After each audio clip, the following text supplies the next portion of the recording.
from the Windy City, Rob Hernandez and Jason Galloway here in Chicago at Big Ten Media Days on madison.com. Jason, the beat writer for the Wisconsin State Journal on Badger football, and Jason, we learned a lot today about the Badgers on day one of the Big Ten Media Days. Joel Stave, Corey Clement, and Michael Caputo, the players in attendance for the Badgers, and of course Paul Chryst, the new head coach, also making his Big Ten Media Days debut. 5 things that we learned about the Badgers. We start first with number 1. Jordan Stevenson is going from a former recruit to now a potential thorn in the side. He's saying today that he's going to go and be a Nebraska Cornhusker. Are you surprised? I'm not surprised. You know, it seemed like Nebraska and Alabama were kind of the two that were leading the way, and then he visited Miami as well. But no surprise that he went to Nebraska. You know, just before he tweeted his commitment today, Paul Chryst was talking about pretty openly about Stevenson and, you know, the fact that he thought he was going to make it to fall camp in Wisconsin. And there was just a test score again to retake, and then it just didn't work out. But you know, it's going to be tough for Badgers fans to see Stevenson as a Cornhusker, having to face him every year. So we'll see. I believe the game's October 10th this year. If Stevenson gets time in the progression, we'll have to see. But it's a pretty interesting day for on that front. Yeah, quite a bit of a buzz was generated by his announcement, and as you mentioned, it was on the heels of a lot of conversation, not only with Paul Chryst, but Badger Athletic Director Barry Alvarez also talking very openly about the admissions and appeals process, and it sounds as though we may have some developments there, Jason, in terms of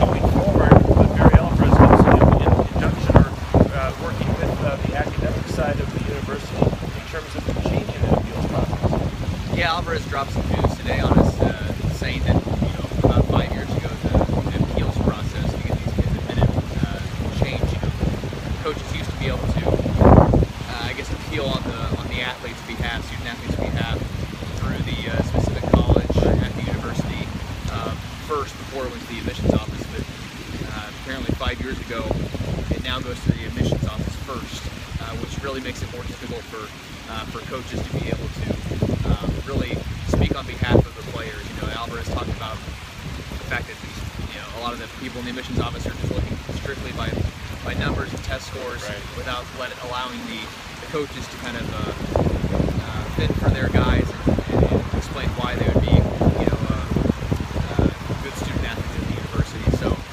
it's something that, you know, Alvarez said he hopes he can change next year.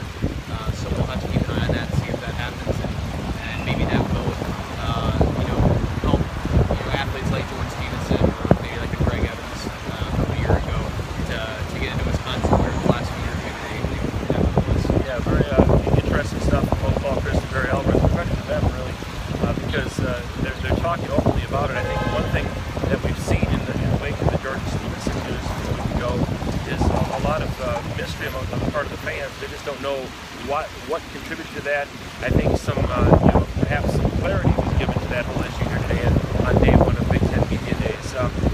Changing our gears now to football, the third thing that we learned about the Badgers is that you're telling me that Paul Chryst did talk to another departed recruit, Austin Defensis, the quarterback that came in highly touted, and after spring ball was on his way out of town. What did Paul Chryst learn from Austin Defensis? I mean, just like admissions, he really talked openly about this subject in a kind of a surprising manner. He came out and said, you know, he talked to Defensis from the time before he signed with Wisconsin all the way through spring ball, tried to be as honest with him as he could. Defensis asked him, you know, am I going to be able to play quarterback in Wisconsin? And Chryst said, I'm never gonna, you know, say you can't play quarterback. I'm never gonna say switch positions if you don't want to. But he told Defensis that he would not have recruited him as a quarterback because he thought he would work better in a different system in Wisconsin. Really? Yes, he did. And so at the end of the spring, he even came to Defensis and said, he tried to be completely honest with him and said, you know, right now Alex Hornibrook is you know, ahead of you after spring ball, and it's going to be, you know, he thinks it'd be really hard to catch him. And he said, you know, he just wanted to be as honest as possible with Defensis because he didn't want to see a kid, especially a kid who, you know, he was committed to Wisconsin since his sophomore year in high school, come into Wisconsin as an early enrollee, use a redshirt year, and then have to use a transfer year and basically lose 2 years, the first 2 years of his college career. He wanted to be upfront with them and make sure that have his full career ahead of him, which is what happened. So it was really great that Chris was able to talk about that openly, and it gave us some great insight on what actually happened. He says a lot about Paul Chris. Not only does he care about the kids that are on the roster here at University of Wisconsin, but also showing today that has a lot of care for both Austin Pensis and Jordan Stevenson, and he said, saying that he wants to make sure they find good homes too. And I think it says a lot about the Badgers coach. Item number 4 on our list of things that we learned about the Badgers, we learned that Corey Clement was very much impressed by what he saw from the Badgers in the championship game back in 2012 against Nebraska, and was very funny about it too. But what did you learn about Corey Clement and that particular game and his impact on him coming to Wisconsin? It was pretty surprising how big of an impact that game was for him. I mean, he said, look, I could have gone, he said, I'm not trying to be, cocky or anything, but I could have gone to a lot of different Power 5 schools where I could play very early on, and just watching that Nebraska game, his eyes kept drawing into that instead of going somewhere closer like Rutgers or Pittsburgh or somewhere like that, and he brought that game up to, I think on 2 separate occasions, and he compared, Wisconsin to an iPhone and Nebraska to a flip phone in that game. I guess kind of a shot at Nebraska, but when the score 70 to 31, I guess you can't really blame him. But yeah, that played a huge role in him going to Wisconsin, and he also talked about just how much he learned from James White and how important he talked about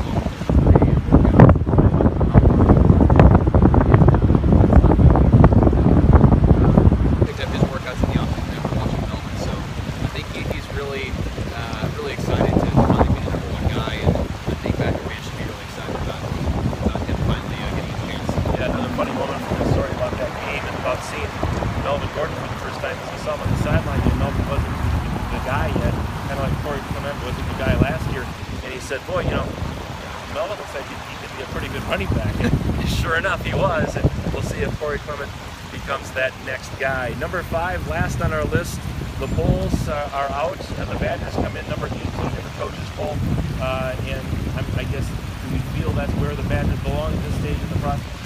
I think that's about right. I mean, with polls, you never really know. I mean, we're going to look back on this preseason poll, and there's going to be some people who say, wow, how in the world are they in the top 10, or how is this team not ranked? But I think, Ohio State #1 was pretty obvious. Michigan State came in at number 6, and Wisconsin's that 3rd Big Ten team. They're the favorites in the West. Other schools like I think Nebraska and Minnesota got votes, but they didn't get the top 25. But yeah, I think Wisconsin is a deserving favorite in the West, and to be the 3rd Big Ten team ranked in the polls, I think is pretty accurate. Well, today was the starting point in this 2015-16 college football season. Day 1 of Big Ten Media Days here in Chicago, and we'll have the 5 things that we learned from the 2 days here tomorrow. We'll talk to Jason Galloway about what we learned about the entire Big Ten, and perhaps on the heels of Ohio State's national championship last year, whether the Big Ten's image nationwide has improved and what that means for the Badgers and other teams in the conference. For now, those are the 5 things we learned about the Badgers here on day 1. For Jason Galloway, I'm Rob Hernandez. Thanks for watching Badger Beat.